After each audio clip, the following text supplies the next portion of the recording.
अस्सलाम वालेकुम नाज़रीन, आपका मेज़बान इमरान गिल एक नए प्रोग्राम के साथ DHA में मौजूद हैं और DHA के फ़ेज़ 4 में रियलिटी स्टेट के नाम से बहुत ज़बरदस्त ऑफिस काम कर रहा है प्रॉपर्टी के शोबा में।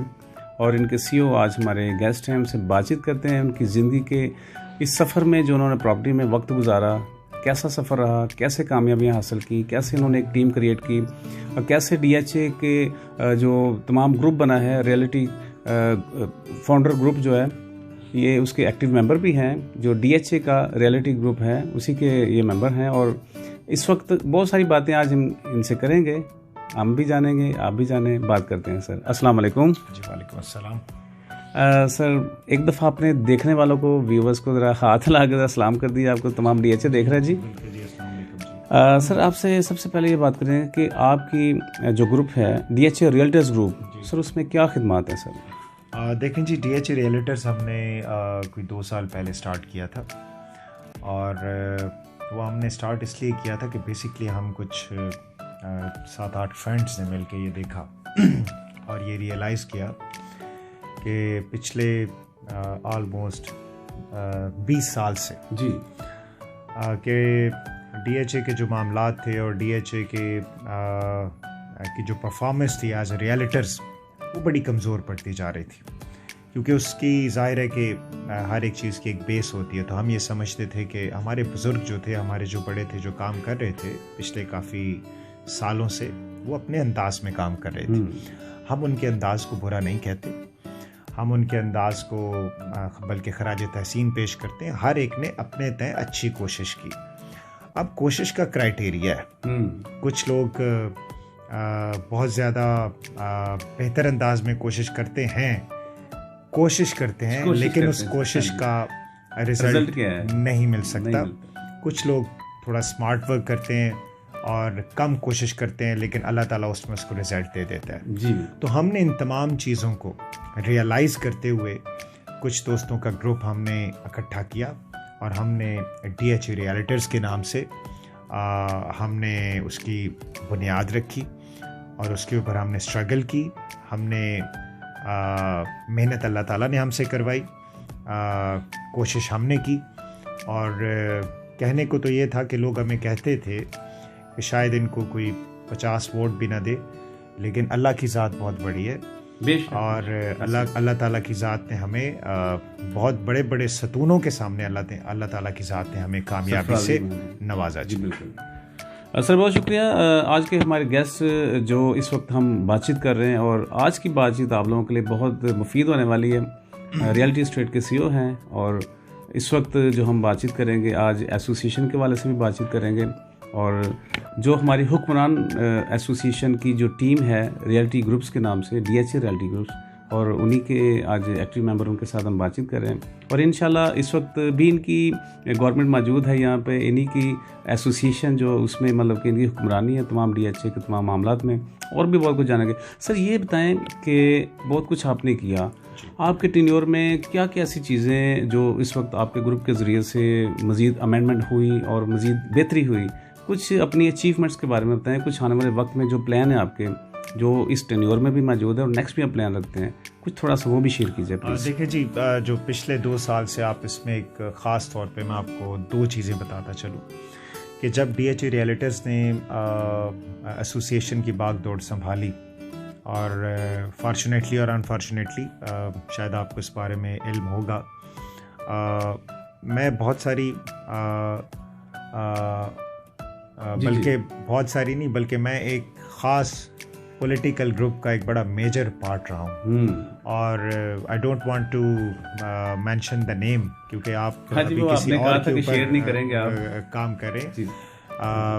मैं बड़ी यंग एज के अंदर I was a general secretary for the basic political party for the defence housing authority and दूसरा उसके अंदर जी जैसे रियल्टर्स ने और ये सारी जब बागडोर संभाली तो उस वक्त DHA के अंदर जो रियल एस्टेट का बिजनेस था बड़ा नामसायद हालात थे जी। एक दफ्तर के अंदर 5-5, 10-10 हमारे भाई जो बेचारे मिल के उसको शेयर करके तो ऑफिसेस रन कर रहे थे। लेकिन आज आप देखिए कि माशाल्लाह बिजनेस फैला है, बिजनेस फूला है और वो बिजनेस फलने फूलने में 2-3 चीज़ें होती हैं जी। एक तो सबसे बड़ी चीज़ ये है कि जैसे अभी हमारे प्रेसिडेंट हैं मिस्टर अबू बकर भट्टी साहब, माशाल्लाह he is very energetic, he is young and बड़ा अच्छा काम करने वाला बंदा है, मेहनती आदमी है। हमारा जनरल सेक्रेटरी जो शाहिद महमूद साहब, वो बड़े एनर्जेटिक, बड़े हाईली क्वालिफाइड एंड बड़े रिस्पेक्टेबल हैं और उनके साथ पूरी टीम ने बड़े अच्छे तरीके से काम किया जी। और गवर्नमेंट लेवल के ऊपर नेगोशिएशंस में वो उसका हिस्सा रहे हैं, उसमें एफबीआर के साथ नेगोशिएशंस में उनका हिस्सा रहे हैं। फिर जो पाकिस्तान की रियल एस्टेट की फेडरेशन है उसके साथ मिल के हायर लेवल के ऊपर ये सारी तजावीज़ पेश की गई हैं जी। और उसके साथ साथ पंजाब गवर्नमेंट के साथ भी एक कॉन्टीन्यूसली, ये कोई 1-2 दिन में काम नहीं हुआ, इसके ऊपर कई महीने लगे हैं। और उसके बाद गवर्नमेंट ने ये रियलाइज़ किया है कि जो फंड रियल एस्टेट से वो जनरेट कर सकते हैं, वो फंड कहीं और से वो जनरेट नहीं कर सकते थे। फिर गवर्नमेंट ने ये बड़ा अच्छा फ़ैसला किया और रियल एस्टेट को एक उसको आप ये कह सकते हैं कि एक इंडस्ट्री का दर्जा जो है वो कंस्ट्रक्शन को दे दिया, बूस्ट मिला। और उसमें जाहिर है जी बूस्ट उसके ऊपर हमारे देखिए जी, पाकिस्तान में हमारे पास कोई और अपॉर्चुनिटी नहीं थी, टू बी वेरी ऑनेस्ट। हमारे लोगों के पास पाकिस्तान के अंदर सिवाय रियल एस्टेट के अलावा कोई ऐसा ऑप्शन नहीं था। अल्लाह का शुक्र है, अब देखें प्राइम मिनिस्टर की बड़ी अच्छी अप्रोच रही कि उन्होंने कोविड के दिनों में भी ऐसी पॉलिसीज़ को आगे लेके आए कि जिसमें हमारी रियल एस्टेट के साथ हमारी बाकी इंडस्ट्रीज़ को भी फ़रोग मिला और हमारी बाकी इंडस्ट्रीज़ भी फ्लो कर रही हैं और ग्रेजुअली वो ऊपर जा रही हैं। लोगों के पूरी दुनिया में बिजनेसेस खामोश हो रहे हैं और अल्लाह ताला की मेहरबानी से और अल्लाह ताला की मदद से पाकिस्तान के बिजनेसेस फ्लोरिश कर रहे हैं और हम उम्मीद करते हैं कि इंशाअल्लाह ताला पाकिस्तान के businesses including real estate business flourish करेंगे जी, इंशाअल्लाह। सर बड़े अच्छे ख्यालात आपके और बड़ी खूबसूरती से आपने तमाम उस चीज़ों का आपने शेयर किया। सर ये भी जानना ज़रूरी है, आपके बहुत सारे लवर्स, आपको प्यार करने वाले आपको जानते हैं, क्योंकि हम आपका तारफ़ नहीं करा रहे बल्कि इस वीडियो में बहुत सारे लोग हमारे चैनल पे आपको देख रहे हैं जी। तो आपका शुक्रिया, आपने हमें टाइम दिया। सर आप इस शोबे से कब से मुंसलिक हैं, प्रॉपर्टी के शोबे से? देखिए जी, मैं बाय 2001 मैं लाहौर आया था। मेरा एक बड़े छोटे से डिस्ट्रिक्ट से ताल्लुक़ है जी, इट्स चकवाल, एंड मैं एक मज़दूर का बेटा हूँ जी। और हमने बड़ी तगोदो, मेहनत, तकालीफ़, परेशानियाँ जो मेरे रब ने हमारे लिए लिखी थी, बल्कि वो तकालीफ़, तगोदो और परेशानियाँ नहीं थी, बल्कि वो हमारे लिए रहनुमाई थी। तो हम अल्लाह के बड़े शुक्रगुज़ार हैं जी कि अल्लाह ताला ने हमें उस रहनुमाई के साथ यहाँ तक पहुँचाया है। और हमें फ़ख्र है जी कि हमने पहले अपनी बेस को ज़ीरो पे लेके गए और फिर ज़ीरो से हम यहाँ तक पहुँचे। तो हम उस परवरदिगार के बड़े शुक्रगुज़ार हैं। अल्लाह ने बड़ी इज़्ज़त से नवाजा है, दोस्तों ने बड़ा प्यार दिया है जी, दोस्तों ने बड़ी रिस्पेक्ट दी है। और इंसान का अपना क्राइटेरिया होता है जी। हर बंदे का यहाँ पे हम जिस कंट्री के अंदर रह रहे हैं, बड़ा नफसी का दौर है। हर बंदा के मामलात जो हैं वो पैसा, लेन देन, इन आउट से ही ज़ाहिर होते हैं। तो हमारा क्राइटेरिया ये है कि एक अच्छा इंसान होना चाहिए, रिस्पेक्टेबल होना चाहिए। और जब आप इज़्ज़तदार होते हैं, आप रिस्पेक्टेबल होते हैं, आप रिलायबल होते हैं, अल्लाह ताला आपको कारोबार भी देता है। और क्योंकि अल्लाह का वादा है, रिस्क जो है ना जी, ये अल्लाह का वादा है। अल्लाह ताला ने हर इंसान का रिस्क उस वक्त तक लिखा है जब तक उससे कब्र में नहीं चले जाना। तो हम उस रिस्क की तलाश किसी और अंदाज में कर रहे होते हैं, और जब किसी और अंदाज में तलाश कर रहे होते हैं तो वो क्या होता है कि वो जो किसी और अंदाज से रिस्क आता है वो उसी तरह चला भी जाता है।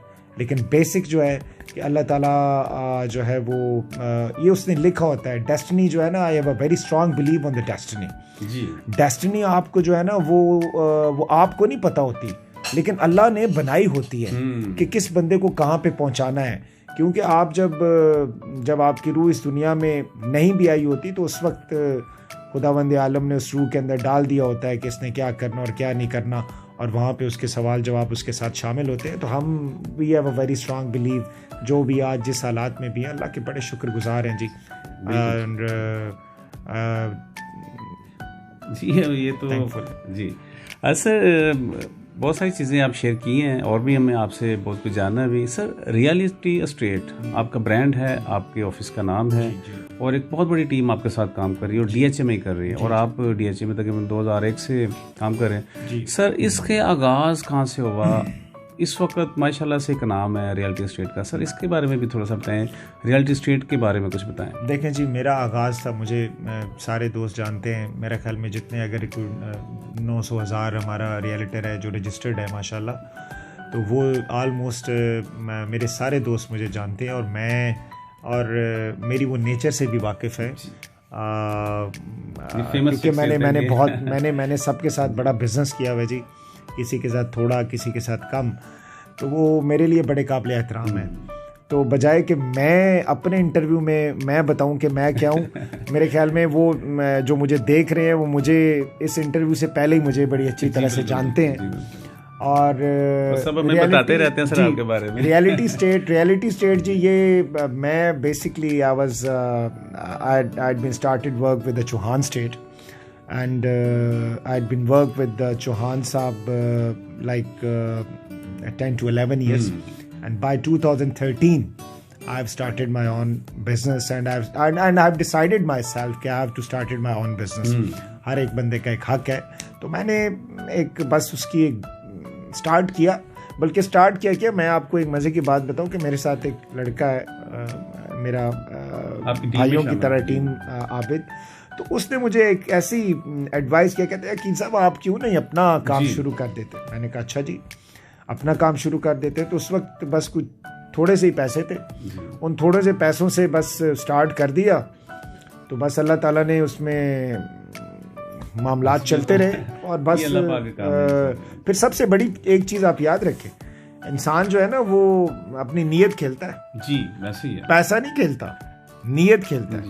क्योंकि हमारे नबी करीम सल्लल्लाहु अलैहि वसल्लम की हदीस मुबारक है कि इन्नमल अमालो बिन्नियात, अमलों का दारोमदार नीयत पे है, और आप जब अपनी नीयत दिखाते हैं ना, देखें सम टाइम क्या होता है, आपको फॉर एग्जांपल ये आपके सामने 10 करोड़ पड़ा है और आपके पास इजी वे में आप उसको उठा सकते हैं, और यहाँ पे आपके पास ये ओपन अपॉर्चुनिटी है, और वो क्या है कि वो आपका नहीं है, लेकिन वो आप इसको उठा सकते हैं किसी भी एंगल से, और शायद वो किसी गलत अंदाज का पैसा हो, और अगर वो उसको नहीं उठाएंगे ना, तो मेरा ये ईमान है कि वो थोड़ी देर बाद या सवेर बाद वो 10 करोड़ या 50 करोड़ वो आपको मिल जाता होता है, पॉजिटिवली मिल जाएगा, पॉजिटिवली मिल जाता होता है, वो आपको टाइम फ्रेम।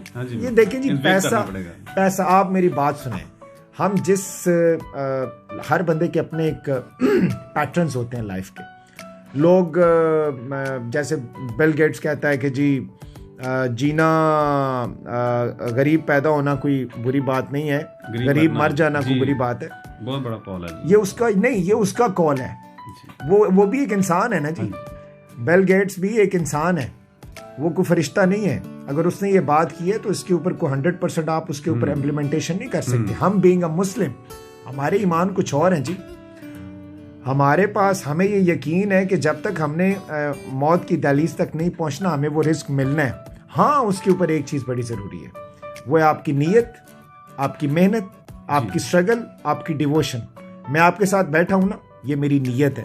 आपके कैमरामैन मेरे सामने बैठे हैं, ये इनकी नीयत है, और यही चीज़ खेलती है, यही चीज़ काम आनी है। आप अपनी नीयत अच्छी कर लें, आप अपनी नीयत से खेलें, बिल गेट्स क्या, आप बिल गेट्स बन सकते हैं, हमारे देखने वाले बिल गेट्स बन सकते हैं। बिल्कुल, मैं आपको ये हकीकत बता रहा हूँ कि हमारे, क्योंकि हम बेंग मुस्लिम अपनी बात कर रहे हैं कि इन्नमल अमालो बिन्नियात, हम लोग का दारोमदार नीयत पे है। कुरान करीम फुरकान हमीद में 12 ये लिखा हुआ है कि आप अपनी नीयत से आप ये नबी करीम सल्लल्लाहु अलैहि वसल्लम की हदीस मुबारक है, ठीक है, और नबी करीम सल्लल्लाहु अलैहि वसल्लम ने जो फरमाया है वो खुदावंद करीम का फरमान है।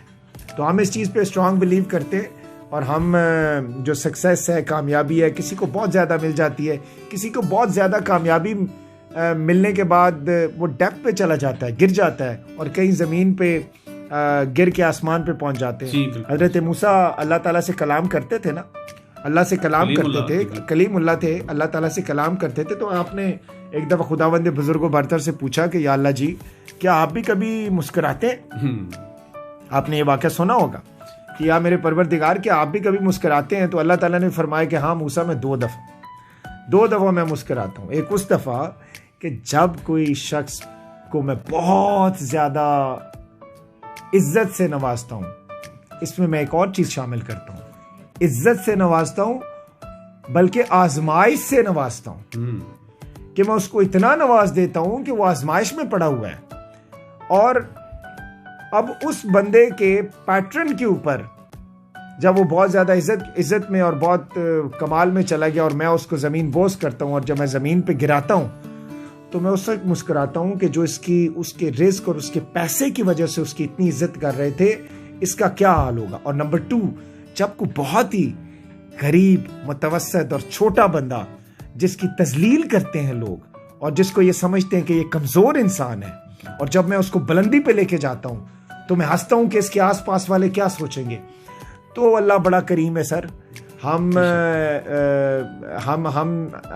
हमारे पैटर्न्स जो है ना वो बड़े डिफरेंट हैं। आज आप आए कुछ और बात करने, हम कुछ और बात करने जा रहे हैं, लेकिन इसका मजा आ रहा है। जी बिल्कुल। और ये हमारे लिए देखिए ये नौजवानों, देखिए हम बेसिकली जो हमारी यूथ है ना, हमारी यूथ किसी और तरफ जा रही है। हम भी, now I am 39 years old, हमने अपनी जवानी के दिन भी देखे हैं जब हम 20, 22, 21 साल के थे। हम FM रेडियो के आरजे थे, हम टीवी शोज करते थे, हम लोग बहुत सारे काम किए हैं सारे। लेकिन उसका लुब्बे लुबाब ये है कि जितने जल्दी समझ आ जाए लाइफ का पैटर्न, जितने जल्दी लाइफ का पैटर्न समझ आ जाए, असल लाइफ का पैटर्न समझ आना कामयाबी है। बहुत ज्यादा रिस्क मिलना कामयाबी नहीं है। आप मुझे बताएं कि फिरौन से ज्यादा रिस्क किसी के पास था? जी, वो बादशाह तो। ठीक है, तो अगर आप ये चीज समझते हैं कि रिस्क बहुत ज्यादा कि वो कामयाबी है, तो ये शायद उन लोगों के लिए कामयाबी है जो उस पैटर्न पे चलते हैं। जी, हर बंदे का अपना पैटर्न है। जी, कमाल गुफ्तगू सर, कमाल गुफ्तगू। बहुत सारे सवाल हम करना चाह रहे हैं और लेकिन क्योंकि टाइम हमारे पास बहुत शॉर्ट होता है, ये गुफ्तगू ज़रूर जारी रहेगी। सर आपसे कुछ लास्ट की तरफ चलते हैं, क्योंकि ये बातचीत कभी ख़त्म ना हो अगर हमारे पास टाइम कुछ ज़्यादा हो तो। सर आप ये बताएं कि आप प्रॉपर्टी के शोबे से हैं और प्रॉपर्टी के शोबे में 20 साल गुजारे। जी। सर इसका आप फ्यूचर क्या देख रहे हैं? बहुत लोग डॉक्टर बनते हैं, इंजीनियर्स बनते हैं, क्या किसी को प्रॉपर्टी में आना चाहिए? ये मैं चाहता हूँ इन शॉर्ट इसके बारे में बात। देखें जी,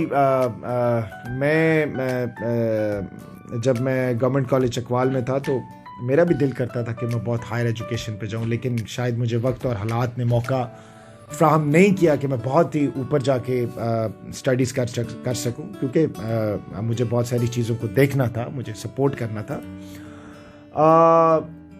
ये आपने जो बनना होता है ना, ये आपने नहीं बनना होता, ये आपको बनाया जाता है। अब उसमें गुफ्तगू बड़ी लंबी हो जाएगी क्योंकि टाइम हमारे पास बड़ा कम है। ये जो अब आप एंकर बने हैं, अल्लाह आपको अच्छा एंकर बनाए, अल्लाह आपको और ज़्यादा कामयाबी से नवाजे, तरक्की दे आपको। तो असल में ये अल्लाह ने लिख दिया है कि आपने डॉक्टर बनना है, आपने इंजीनियर बनना है, आपने बिजनेसमैन बनना है, आपने क्या बनना है। और वो इंटरेस्ट जब आप कुछ मैं एक दफ़ा एक जापानीज़ दोस्त से मिला तो वो कहता है कि हम अपने बच्चे को जो है ना, जब वो लड़कपन से जवानी की तरफ बढ़ रहा होता है तो हम देख रहे होते हैं, उसको वॉच आउट कर रहे होते हैं कि इसका ज़्यादा इंटरेस्ट किस तरफ है। और हमारे यहाँ 2-3 ही है जी, साडा पुत्र इंजीनियर ही बनना चाहिए, साडा पुत्र डॉक्टर ही बनना चाहिए, साडा पुत्र आर्मी ऑफिसर ही बनना चाहिए। अब पुत्र दी की मर्जी है ये नहीं पूछना, उसके ऊपर उसको बाय हुक और क्रुक उसको आपने जब जबरदस्ती करनी है कि जी आपने ये करना है, तो ऐसे नहीं होता। हर बंदे का अपना इंटरेस्ट है। शायद मैं डॉक्टर होता तो आज मैं एक अच्छा बिजनेसमैन ना होता, ठीक है। आज मैं इंजीनियर होता तो शायद मेरी जो मेरा फ्यूचर है, जिस पैटर्न के ऊपर मैं काम कर रहा हूँ, शायद मैं उस तरफ ना जा पाऊँ। तो ये हर बंदे का लिखा हुआ है कि किसने किस तरफ को जाना है और किसने किसकी कामयाबी की मंजिल कहाँ है। लेकिन एक बात मैं आपको आखिर में एक बात कहता चलूँ, और ख़ास तौर पे ये नौजवानों के लिए मैं एक पैगाम है, इसको आपने लाजमी इसको ऑन एयर करना है। देखो नौजवानों कि मैं पिछले कुछ साल से ये देख रहा हूँ और इसके ऊपर मेरा बड़ा स्ट्रॉन्ग बिलीव है कि हम सब का सब कुछ ना कागज के टुकड़ों के ऊपर रख के बैठे हुए हैं। ठीक है कि मेरे पास 20 करोड़ आ जाए, मेरे पास 50 करोड़ आ जाए, मेरे पास 1 अरब आ जाए, मेरे पास 2 अरब आ जाए। यार जिंदगी बड़ी कीमती है, इंसानियत बड़ी कीमती है। और ये मत देखो कि कोई अरबपति बंदा है तो उसकी हिस्ट्री भी देखो कि अगर कोई अरबपति बना है, अगर कोई करोड़पति बना है तो वो बना कैसे है यार? बना कैसे? उसमें कोई ना कोई अच्छाई है, उसमें कोई नेक नीति है, उसमें कोई उसकी स्ट्रगल है, उसकी कोई मेहनत है, उसने कितने साल मेहनत करके यहाँ तक पहुंचा है। तो रिस्क कमाना, कामयाब होना, ये हर एक बंदे का हक है, उसका फर्ज है। लेकिन मिलना फिर भी वही है जो मंजूर खुदा है। हमारे से बहुत ज्यादा पढ़े लिखे लोग, बहुत हाईली क्वालिफाइड लोग, कोई 50,000 कमा रहा है, कोई 20,000 कमा रहा है, कोई 30,000 कमा रहा है, कोई जॉबलेस है। तो आप अल्लाह का शुक्र अदा करें कि अल्लाह ने अगर आपको अच्छे ऑप्शंस दिए हैं रिस्क कमाने के, तो उसको अपनी नीयत से चलाएं। आप अच्छी नीयत से चलाएंगे ना, तो ये मैं आपको कमिटेड होके कह रहा हूं कि आप बहुत ऊपर जाएंगे। और अगर आप कहीं भी आप अपनी नीयत को डैमेज कर देंगे, आप उसको किसी भी तरह से चीटिंग की तरफ चले जाएंगे या किसी को डिमोरलाइज करने की तरफ चले जाएंगे, तो मैं आपको कह रहा हूँ वक्ती तौर पे तो आप हो सकता है आपकी गुड्डी चढ़ जाए, लेकिन लॉन्ग टर्म नहीं चढ़ सकती। तो इसलिए लोगों का ख्याल रखना है, लोगों से प्यार करना है, इंसानियत का ख्याल रखना है। सबसे बड़ी चीज़ है इंसानियत है। इफ़ समटाइम हम अपनी लग्जरी गाड़ी के ऊपर जा रहे होते हैं, कोई गरीब बंदा, को माड़ा बंदा हमें मिल जाए ना, तो हम उसको झाड़ देते हैं। बल्कि मैं एक दिन किसी मुल्क के एक एक्टर का इंटरव्यू सुन रहा था, आखिरी बात करने जा रहा हूँ। एक बंदे का ना किसी बहुत बड़ा फिल्म स्टार है, उसका मैं इंटरव्यू पढ़ रहा था। वो कहता है जब मैं छोटी गाड़ी पे जाता था ना, तो मुझे वहाँ पे जितने भी गार्ड्स होते थे, वर्कर्स होते थे, तो मुझे पूरा सा सलाम देते थे, क्योंकि दुनियादार लोग हैं ना, तो दुनियादारी में तो ऐसे ही होता है। तो मुझे छोटा सा मेकअप रूम मिलता था, एक अदा कोई छोटा सा आर्टिस्ट, मेकअप आर्टिस्ट आके मुझे मेकअप करके तो मुझे कहता था कि यार बस ठीक है जी, आप रेडी हो गए। कहते थोड़ा सा वक्त गुजरा, जितनी बड़ी गाड़ी पे आया, उतने ही बड़ा मेकअप आर्टिस्ट भी मिलता गया, उतनी ही ज़्यादा इज्जत भी मिलती गई।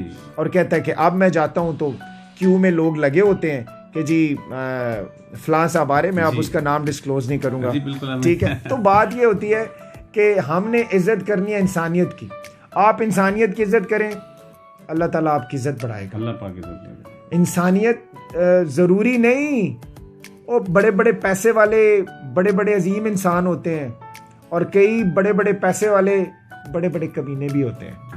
ये हकीकत है, बहुत अच्छी बात। ये पहचान अल्लाह दिल में डालता है, ठीक है। हमने जो अच्छे लोग होते हैं, जो बड़े लोग होते हैं, वो पता है वजन कैसे करते हैं, मैयर कैसे करते हैं, मीज़ान कैसे करते हैं। वो उनके नाप तोल करने के अंदाज दूसरों से मुख्तलिफ होते हैं। हम उन लोगों की तलाश करें जिनका मीज़ान, जिनका मैयर करने का अंदाज दूसरों से मुख्तलिफ है। अल्लाह ताला आप सब का हामी और नासिर हो, और आप सब के लिए बहुत सारी बेस्ट विशेस और दुआएं हैं। इंटरव्यूज़ होते रहेंगे, पहले भी लोग मेरे बारे में जानते हैं, तो बाकी क्योंकि अभी आगे इलेक्शन की गहमा गहमी भी होने लगी है, और मुझे मेरे ग्रुप ने अनाउंस किया है, लेकिन मैंने आज उन्हें ये बोला है कि हम वर्कर टाइप लोग हैं जी, और बड़े लोगों के साथ वक्त गुजारा है, बिजनेसेस भी किए हैं। बहुत सारे इस वक्त लोग असम्बली में भी मौजूद हैं जिनके साथ मैंने काम किए हैं, MNAs भी हैं, MPs भी हैं, बड़े सारे देखे हुए हैं। लेकिन मैयर करना, मैं वही बात कहता हूँ कि मीज़ान देखना है कि बंदे दा पुत्र है कि नहीं, समझ आ रही है ना मेरी बात? सही बातें कर रहे हैं, ठीक है ना, बंदे का पुत्र होना बड़ा जरूरी है। ये बड़ी बड़ी गाड़ियां, बड़े बड़े जहाज, बड़े बड़े हेलीकॉप्टर, ये आनी जानी चीजें, और ये पता ही नहीं चलता, यूं आती हैं और यूं चली जाती हैं। कब्रिस्तानों में जाके देखे ना, तो एक बात से लोग बड़ा मजाक करते हैं हमारे प्राइम मिनिस्टर साहब का इस बात के ऊपर कि इमरान खान साहब ने कहा कि जी सुकून तो कब्र में ही आता है। तो बात उनकी बड़ी ठीक है। ये दुनिया जो है ना, ये आजमाइश का मामला है। इसके अंदर कोई ऊपर कोई नीचे, को बस दुआ ये करते हैं कि अल्लाह ताला हमें वो सूझ, वो अकल और वो समझ दे कि जिसमें हम इंसानियत को समझ सकें। बिल्कुल, बहुत बहुत शुक्रिया। कमाल गुफ्तगू जी, बहुत कमाल गुफ्तगू। और नाज़रीन, वक्त बहुत कम है, लेकिन उसके बावजूद हमने कोशिश की ज़्यादा से ज़्यादा बातचीत। ये थे आज के हमारे रियल्टी स्टेट के CEO अकील अब्बास मलिक साहब, और उनके साथ बातचीत की। और इससे पहले हमने नाम शेयर नहीं था किया, क्योंकि सब लोग जानते हैं, इसलिए ज़रूरत ही नहीं पड़ी। और तमाम गुफ्तगू आज के आपके साथ शेयर की। हमारे लिए तमाम गुफ्तगू, ये बातचीत किसी राय से कम नहीं थी, और जितने लोग हमें सुन रहे हैं उनके लिए ये बेहतरीन तलकीन थी, नौजवानों के लिए और पुराने जितने भी इससे पहले जो DHA में काम करें उन सभी के लिए बड़ी खूबसूरत बातचीत हुई। और इंशाल्लाह आने वाले वक्त में बहुत सारे प्रोग्राम, क्योंकि एसोसिएशन जो DHA में तमाम प्रॉपर्टी डीलर्स की एसोसिएशन है, इस वक्त हमारे सर को इस वक्त चुना जा रहा है कि नेक्स्ट मज़ीद खिदमत के लिए इनको चुना जा रहा है, ताकि आगे एज अ चेयरमैन ज़रूर अपनी पार्टी की तरफ से ये काम करें और मज़ीद अपने लोगों के लिए काम करें। सर, आपका बहुत शुक्रिया, आपने हमें टाइम दिया। आपका बहुत शुक्रिया जी। आपने अपना ETV न्यूज़ के लिए क्या कहेंगे? ETV न्यूज़ का जी, it's my first interview with ETV and I am thankful to you जी। आपने अपना कीमती वक्त निकाला, और मैं आपके चैनल के लिए दुआगो हूँ कि अल्लाह ताला आपको मैच्योरिटी के मज़ीद बेहतर लेवल्स की तरफ लेके जाए, आपके चैनल को कामयाबी मिले, और आपके सारे ग्रुप को बहुत ज़्यादा कामयाबी मिले। मेरी बेस्ट विशेस आप सबके साथ। बहुत शुक्रिया, बहुत शुक्रिया। नाज़रीन, फिर मिलेंगे किसी नई जगह, नए लोगों के साथ, नई कामयाब शख्सियत के साथ। तब तक के लिए ETV न्यूज़ के इस प्रोग्राम को आप देखते रहें। फिर नए प्रोग्राम के साथ हाजिर होंगे। सर, मिलकर कहेंगे पाकिस्तान जिंदाबाद। ओके जी, हाफिज़।